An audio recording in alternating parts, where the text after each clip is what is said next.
Uma vez, alguém me dizia assim: eu acho que vocês católicos têm devoção demais a Nossa Senhora. Falei, discípulo que amava, disse à sua mãe: mulher, eis aí seu filho. Depois disse ao discípulo: eis aí sua mãe. Meus irmãos, de Nossa Senhora nunca se fala demais. E nós precisamos colocá-la no lugar dela, no plano da salvação. A profecia foi dada em Gênesis e a mulher vestida de sol lá em Apocalipse. Então nós podemos dizer que Maria é a mulher do Gênesis ao Apocalipse. No Gênesis, nós temos a palavra de Deus. Colocarei inimizade entre ti e a mulher, entre os filhos dela e os teus. Ali usa a palavra descendência. Tu lhe ferirás o calcanhar, mas ela pisarás na tua cabeça. Ou seja, ferir o calcanhar leva a pessoa a mancar, mas ferir na cabeça é para exterminar. É por isso que nós acreditamos, e Maria nos disse isso: no final, o meu imaculado coração triunfará. E a batalha que nós vemos hoje, e cada dia pior, é contra a devoção a Nossa Senhora. O carro de batalha de muitas pessoas é tentarem tirar de Maria a dignidade que não a igreja concedeu.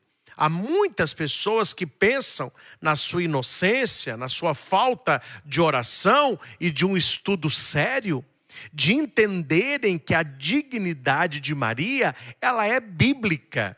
Deus a escolheu. Quem somos nós para rejeitá-la? Maria, nós podemos dizer, para você entender, eu gosto muito de exemplos que facilita a compreensão. Maria, nós poderíamos dizer que ela é a carta que Deus tinha escondido na manga. Exatamente isso. Quando Deus cria o ser humano, aquela harmonia do jardim do Éden, o mal, em forma de serpente, ele tentou e conseguiu corromper a criação, começando da mulher.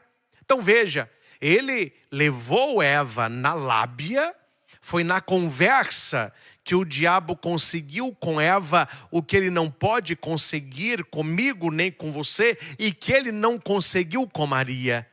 O que o diabo conseguiu? Transformar a verdade de Deus em mentira e a mentira do diabo em verdade. O homem e a mulher preferiram a mentira no lugar da verdade. Deus tinha deixado bem claro que aquele fruto era proibido.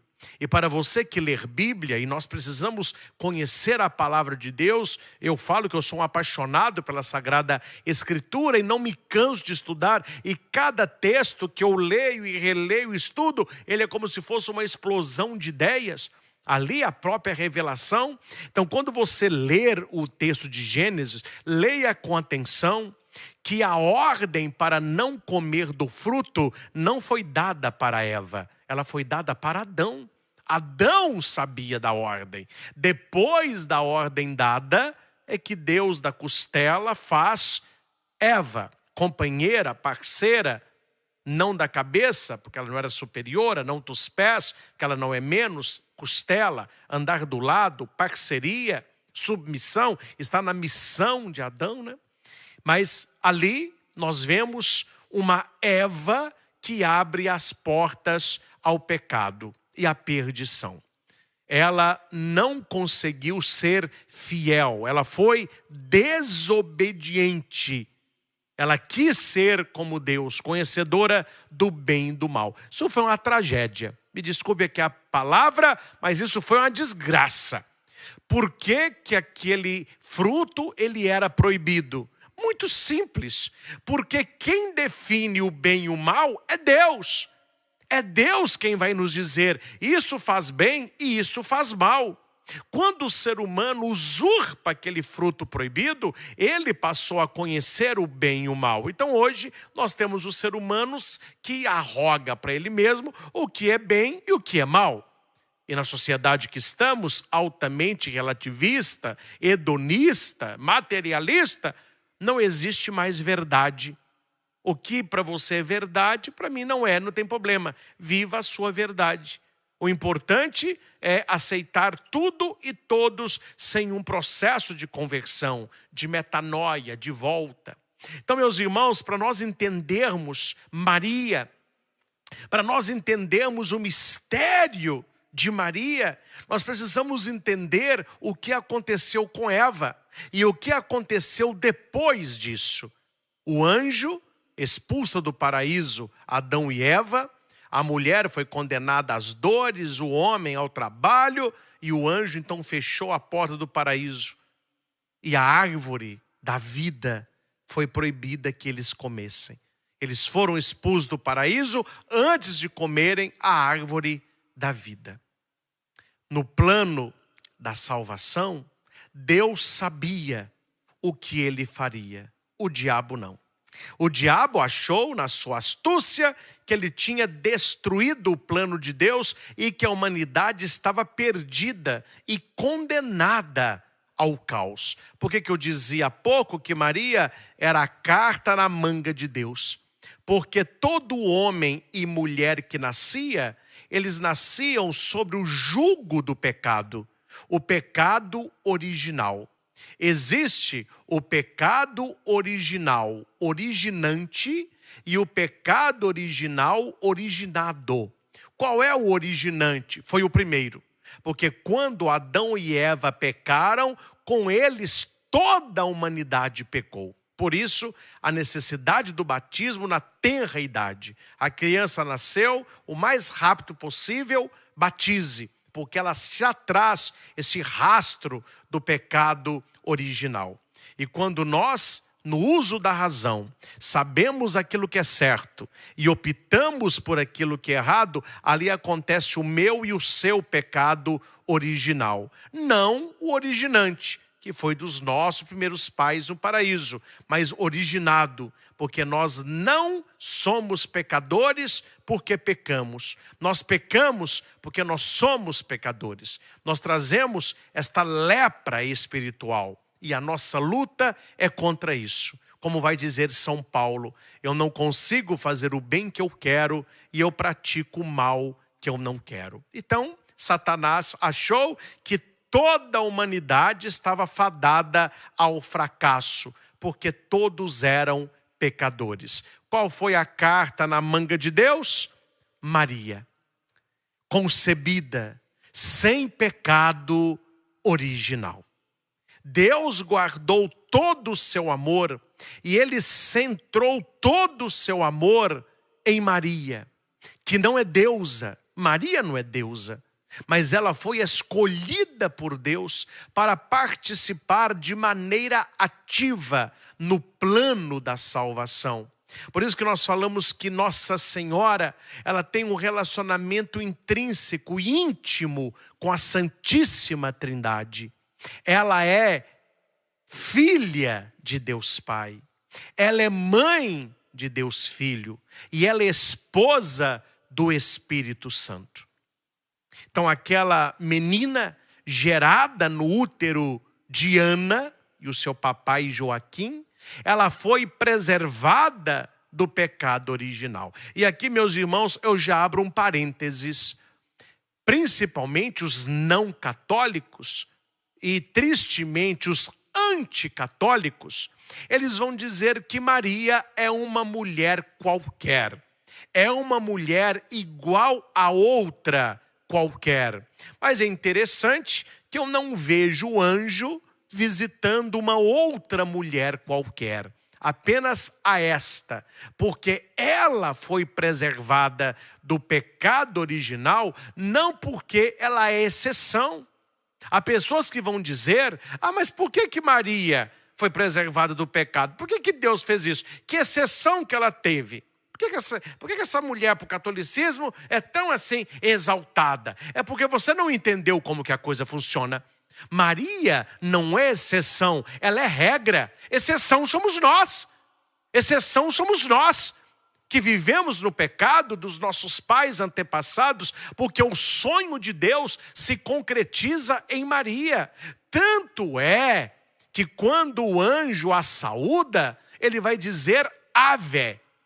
Ave, que caritomene, do grego, cheia de graça. Gratia plena. Aí eu pergunto para você, atenção, se eu tenho um copo que cabe 300 ml, e eu coloco no copo 300 ml, o que cabe mais no copo? Não cabe nada, a não ser que você não sabe o que significa cheio. Aí já é outra questão. Mas se um jarro, um copo, cabe 300, e ali está 300, não cabe mais nada. Quando o anjo saúda Maria de ave, ele está invertendo toda uma história. Porque se você lê ave de trás para frente, é Eva. Então quem é aquela mulher? É a nova Eva. Se você quer entender quem é Eva, Eva é o contrário de Maria. Se você quer entender quem é Maria, ela é o contrário de Eva. Nós não somos mais filhos de Eva, nós somos filhos de Maria, nós somos da estirpe de Maria. E quando o anjo diz ave, ele vai dizer a ela que caritomene, gratia plena, do latim, cheia de graça. Então um copo cheio, ele não cabe mais nada. Maria está cheia de graça, o que é que não cabe nela? O pecado. É por isso que nós falamos, e o é, Santa Maria. Ela é santa. E Jesus vai dizer lá na frente, relembrando a sua mãe e olhando para a nova árvore do novo Éden, que é a sua cruz. Jesus vai dizer assim: uma árvore boa não dá fruto ruim, e uma árvore ruim não dá fruto bom. É pelo fruto que se conhece a árvore. Bendita é a árvore, bendito é o fruto. Bendita é a mãe, bendito é o filho. Santa é a mãe, santo é o filho. Bendita és tu entre as mulheres, e bendito é o fruto do teu ventre, Jesus. Então você quer entender quem é Maria? Olhe para Jesus, que é fruto dela. Se conhece a árvore pelo fruto. E em Maria acontece algo extraordinário. A igreja olha para Nossa Senhora e a igreja vai dizer que ela é a rainha mãe. Ela é a rainha mãe, a grande matriarca. Mas aqui acontece o inverso. Quem é a rainha? Onde existe hoje ainda a monarquia. A rainha é a esposa do rei. Como se chama o filho do rei e da rainha? Príncipe ou princesa, que vai herdar o trono. Mas preste atenção, o filho é príncipe e um dia será rei, porque ele é filho da rainha. Compreende isso? Mas em Maria acontece o contrário, meus irmãos. Isso é mariologia e é lindo. E os católicos precisavam saber disso. Jesus, ele é rei, não é porque ele é filho da rainha. Aqui acontece o contrário. Maria é rainha porque ela gerou o rei Jesus. É a rainha mãe. A dignidade que a igreja concede a Maria, que Deus concede a Maria, ela não vem a partir dela, mas a partir do fruto. É olhando, aqui eu vou explicar, é olhando para a cristologia que você fundamenta a mariologia. Então o estudo de Nossa Senhora não é para salvaguardar a mulher, é para salvaguardar o verbo. que todos os dogmas de Nossa Senhora apontam para Jesus Cristo. Se Cristo é o Cristo, se Jesus é o Filho de Deus, se Ele é o Emanuel, se Ele é a segunda pessoa da Trindade encarnada em Maria, tudo que se diz da mãe se dirá do filho. E se você nega a mariologia, você compromete a cristologia. Se você anula os dogmas mariológicos, você vai fragilizar os dogmas cristológicos. Então as pessoas precisam entender este lugar de Nossa Senhora no plano da salvação. Como tratar esta rainha mãe? Como assumir Maria na nossa vida, para que ela também não tome o lugar do seu filho Jesus? Porque o lugar de Maria é muito definido ali nas bodas de Caná, né? Maria, ela fica ali, a teologia nos ensina, escotomizada. O que é isso? Maria aparece, ela apresenta a necessidade e ela some. Aí Jesus assume. Maria some para Jesus assumir, ela fica escotomizada, ou seja, ela abre caminho, ela aponta Jesus, fazei tudo o que ele vos disser, e Maria não aparece mais no texto. Esta é a missão de Nossa Senhora, apresentar Jesus, nos levar a Ele. E Jesus nos dá um grande presente, a sua mãe. É por isso, meus irmãos, que quando eu disse que Maria é a nova Eva, era a carta de Deus na manga, é por isso que nas bodas de Caná, Jesus vai chamar a sua mãe de mulher. Eu já escutei pregações anticatólicas colocando Nossa Senhora, me desculpe a franqueza, porque eu falo a coisa rasgada, colocando Nossa Senhora abaixo de um cão pulguento, dizendo que foi naquele momento que Jesus colocou a mãe dele no lugar, dizendo para ela, que queres de mim, mulher? Quer dizer, nem mamãe, nem senhora, foi mulher mesmo. Mas as pessoas não entendem. O que está na boca de nosso Senhor, antes de ser depreciativo, é uma dignidade com excelência e glória. Ele reconstrói em Maria a mulher que Eva destruiu. Ele reconstrói em Maria a mulher do Gênesis. Colocarei inimizade entre ti e a mulher. E quando Jesus diz para sua mãe mulher, ele já está se referindo à mulher de Apocalipse. Capítulo 12, versículo 1. Apareceu no céu um outro sinal. Por que outro sinal? Porque o último versículo do capítulo 11, apareceu no céu a arca da aliança, apontando em Maria a nova arca da aliança. Por isso que quando Maria vai na casa de Isabel, todo aquele contexto acontece, porque ali está a arca da aliança chegando. Isabel repete exatamente o que aconteceu na casa de Davi, quando a arca chegou.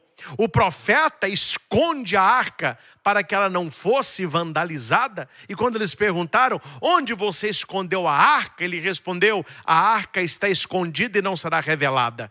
Quando ela aparecerá? E o profeta respondeu, quando Deus se lembrar da sua misericórdia. É por isso que a Bíblia diz que quando Maria entra na casa de Zacarias, a Bíblia não diz quando Maria entra na casa de Isabel. Ela foi saudada por Isabel, mas onde que Maria entra? Na casa de Zacarias, porque a palavra Zacarias vem de Zacarel, e significa Deus se lembra da misericórdia. Ou seja, quando é que Deus se lembrou da misericórdia? Quando é que a arca da aliança apareceu? Quando Maria, levando Jesus no ventre, ela adentra a casa de Isabel.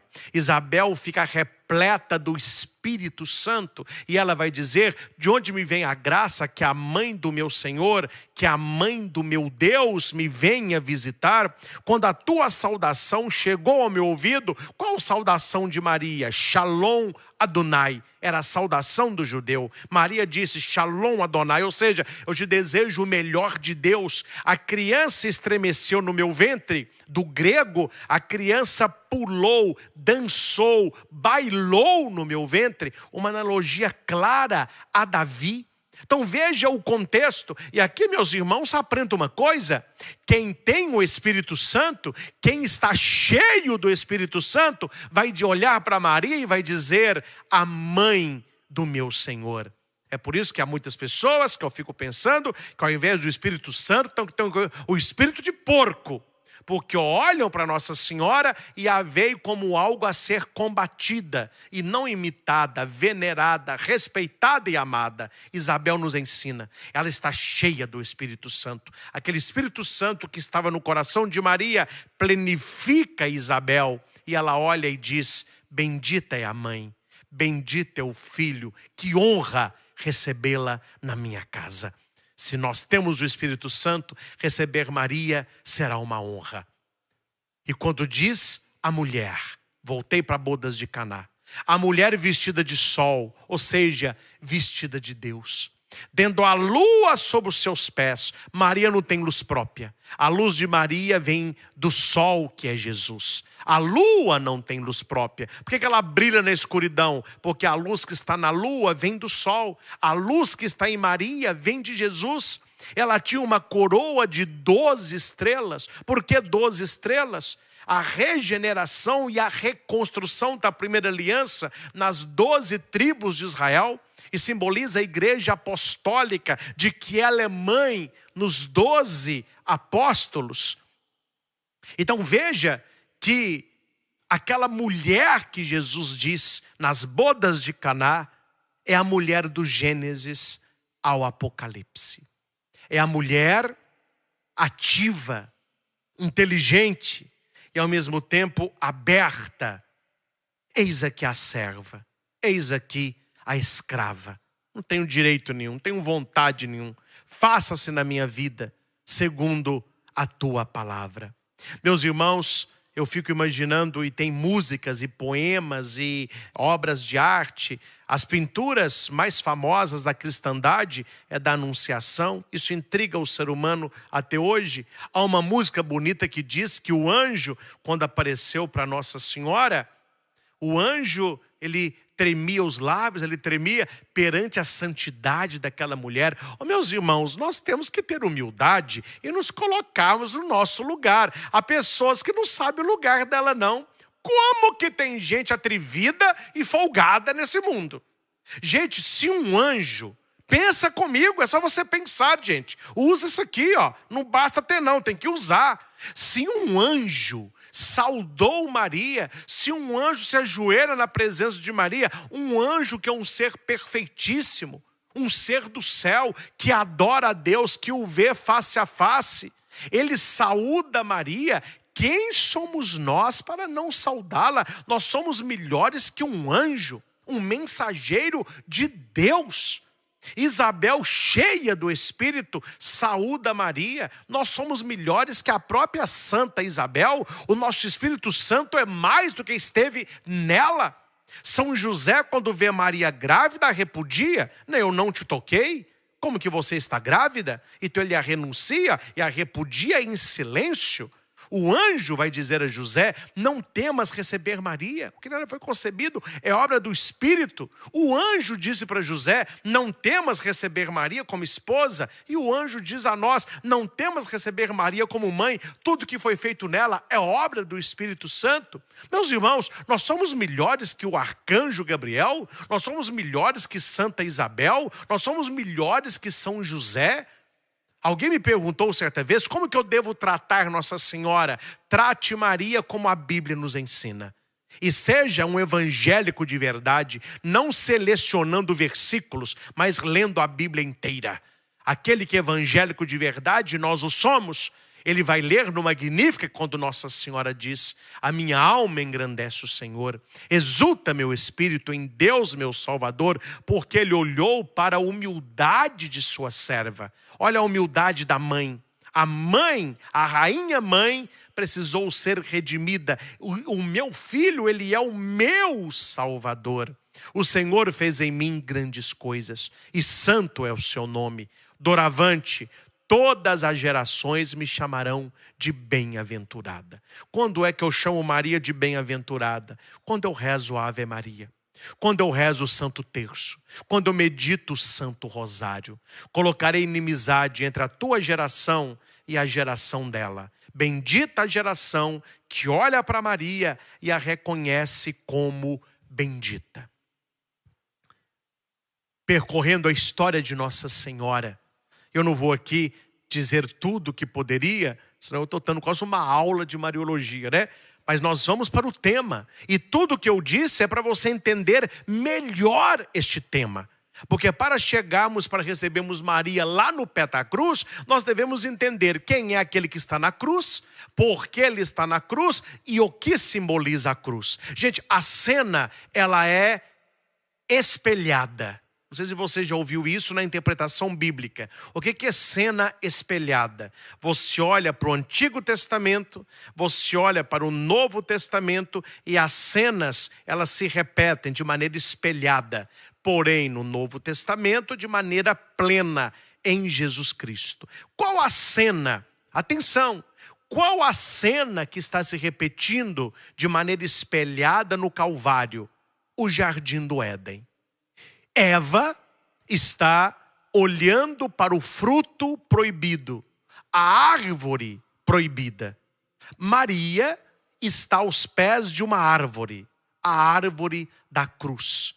E ela está olhando para o fruto, não o proibido, o fruto do seu ventre, que é bendito. Eva, ela conversa com o diabo. Maria, ela contempla o seu filho, o Filho de Deus.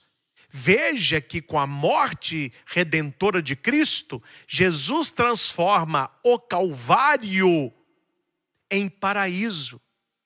E Eva, pelo seu pecado, ela transforma o paraíso em Calvário. E aquela mulher desobediente do Jardim do Éden, ela é substituída pela mulher obediente aos pés da cruz, que é Maria Santíssima. E foi neste momento, nas suas breves 7 palavras, porque aqui, talvez você nunca tenha pensado nisso, essa cena da cruz, gente, a Bíblia não tem como, olha, e não é porque eu sou padre, cristão, católico, é por questão também de lógica. Eu fico estudando Bíblia, eu falo, não tem condição de um ser humano fazer o que está na Bíblia.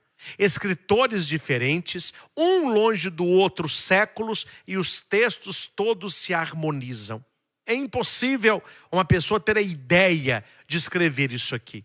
Como que a coisa é perfeita e acontece? A coisa é perfeita e acontece. Naquele momento, onde Jesus vai dizer do alto da cruz 7 palavras, mas na verdade existe aqui um diálogo. Não são 7 palavras, são 14 palavras. Oi, padre, nunca tinha ouvido isso. Como 14 palavras? São 7 palavras que Jesus fala da cruz. E são 7 palavras que as pessoas falam para Jesus na cruz. Você já pesquisou sobre isso? Eu tenho uma homilia sobre isso pronta. Procure lá depois no meu canal. As 7 palavras de Jesus na cruz. Não é Jesus que fala da cruz. Ele recebe na cruz. Então ele diz 7 e eles dizem 7 para ele. Por que Jesus falou tão pouco na cruz? Você sabe? Um dia eu perguntei isso no curso de Bíblia. Alguém disse, padre, porque não tinha assunto. Pelo amor de Deus, né? Você não vai responder uma coisa dessa. Por que Jesus fala pouco na cruz? Porque o que matava não eram os cravos. Ninguém morria pendurado na cruz por causa de cravo, não. Era um ferimento doloroso, mas a pessoa não morria por causa dos cravos nas mãos e nos pés. A pessoa falecia asfixiada. Ela ia perdendo as forças, as pernas não conseguiam sustentar o corpo, então ele se pendia. Aí começava uma cãibra no antebraço, que ia no braço, chegava no tórax, chegava no pulmão. E aquele crucificado, ele não conseguia expirar. Ele conseguia apenas inspirar.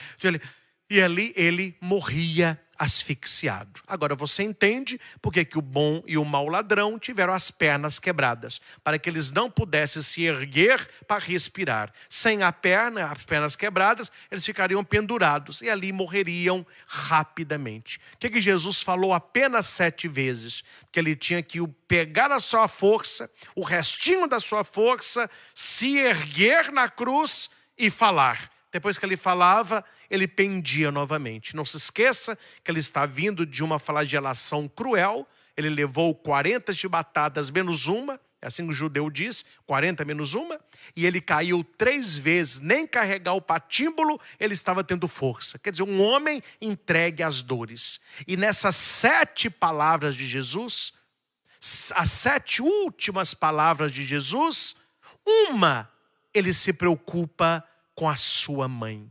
Mas o alvo de Jesus não é apenas o coração da sua mãe, é o meu e o seu coração, simbolizados ali por João.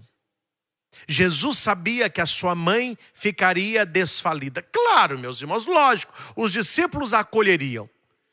Mas por que Maria ficaria desvalida sem Jesus? Porque segundo a tradição judaica, e o judeu ele é muito da tradição familiar, o filho mais velho, onde a mulher era viúva, Maria não tinha mais José. Como que o senhor sabe disso, padre? José aparece até a perda do menino Jesus no templo. Depois nós não temos mais notícia de José. Ou seja, José faleceu depois da perda do menino, ou do encontro de Jesus, e antes do batismo do Senhor. Porque depois da vida pública de Jesus, não aparece mais a figura de São José. Então Maria era vista como viúva. Quem que cuidava da viúva? O filho mais velho, casado ou não. Jesus assume sua mãe. E quando o filho mais velho falecia, quem assumiria o cuidado da mãe? O filho, o segundo mais velho. Por que Jesus entrega Maria para João? Porque ele era o seu filho único, o seu primogênito, seu único filho. Eu quero abrir só um parênteses, porque é muita coisa em pouco tempo, né, gente? Há pessoas que vão dizer assim, a pessoa tem que estudar, gente, não dá. Aí tem coisa que é para acabar com os anos de vida do padre, né? Ah, porque se Jesus fosse o único filho, falaria unigênito. Mas eles falam, é primogênito, ele é o primeiro, então teve outra filharada toda.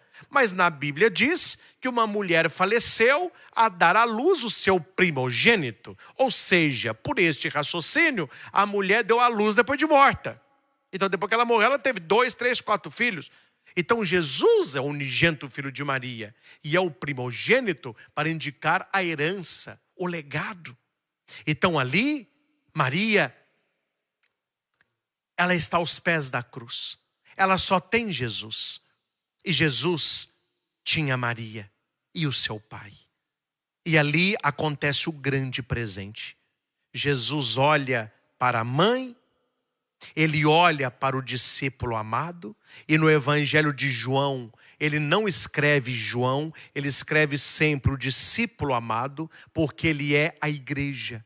Aí Jesus vai dizer: eis aí o teu filho, eis aí a tua mãe.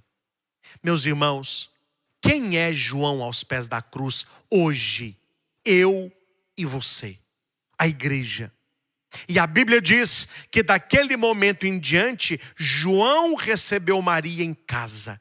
João levou Maria para casa. João cuidou de Nossa Senhora. É o que nós devemos fazer. É um presente que nós ganhamos. Eu destaquei aqui no retiro quaresmal, mais uma vez, o meu elogio, muito bom. Cada capítulo mais esclarecedor do que o outro. É muito difícil você ver livros que têm a doutrina cristã em forma de compêndio, né? Para você entender as bases da nossa fé cristã católica. Então isso aqui não é para você usar nesse retiro quaresmal e depois descartar, não. É um livro para a vida, viu? É um livro para a vida. E deixa aqui relatar apenas algumas marcações que eu fiz estudando este texto. Maria é mãe de Deus e ao mesmo tempo é minha mãe. Que graça! E quando você fala, Maria é minha mãe, isso não é afeto, não. Não é apenas uma questão afetiva. É uma questão de realidade. Ela é nossa mãe porque Jesus a entregou a nós. João simbolizava a cada um de nós. Que confiança pós o depositar em Nossa Senhora. Que confiança pós depositar na minha mãe. Maria é onipotência suplicante. Ou seja, tudo que ela pede a Jesus, ele não vê como um pedido, ele vê como uma ordem. Assim como São José. Aquele que foi submisso na terra a José e a Maria, continuará submisso a eles no céu. Quem ensina isso é Santo Afonso Maria de Ligório, doutor da igreja. Jesus não sabe ouvir uma prece da sua mãe e do seu pai que não fosse uma ordem. Então nós podemos pedir sempre a intercessão de Nossa Senhora, a intercessão de São José. E que nós possamos dizer sempre, Maria, minha mãe. Vamos dizer? Diga junto, te fala alto aí. Maria, minha mãe. Quero ver você lotar o chat agora. Lote aí. Vamos escrever. Escreva aí. Maria, minha mãe. Maria, minha mãe. Maravilhoso isso. Uma vez, alguém me dizia assim, eu acho que vocês católicos têm devoção demais a Nossa Senhora. Falei, nós amamos o presente que recebemos. Mas a pessoa, eu falei, oh, meu Deus, me dá um gancho aqui para eu dar uma rasteira, não literalmente, né? E a pessoa me disse assim, pois é. E quando vocês estão rezando o terço aí, padre, eu estou indo lá para a Terra Santa. Eu vou lá colocar a mão no muro da lamentação, vou chorar também, vou lá nas águas do Jordão, vou pegar uma terrinha, vou trazer até uma terrinha. Eu falei, só não pode trazer para vender, né, meu filho? Mas se for para você uma lembrança, pode trazer. Ah, padre, brinca não, viu? Não brinca não. Você está brincando com a Terra Santa. Eu falei, meu filho, por que você fala Terra Santa? Padre! Claro, eu sabia, eu queria pegar o cara na palavra dele. O peixe morre pela boca e eu sei levar bem. Aí ele falou, porque é Terra Santa? É a terra onde Jesus pisou, a terra onde o pé de nosso Senhor tocou, é uma terra santa. Falei, meu filho, se santa é a terra que ele pisou, imagina o ventre que o gerou. Aí a discussão terminou, né?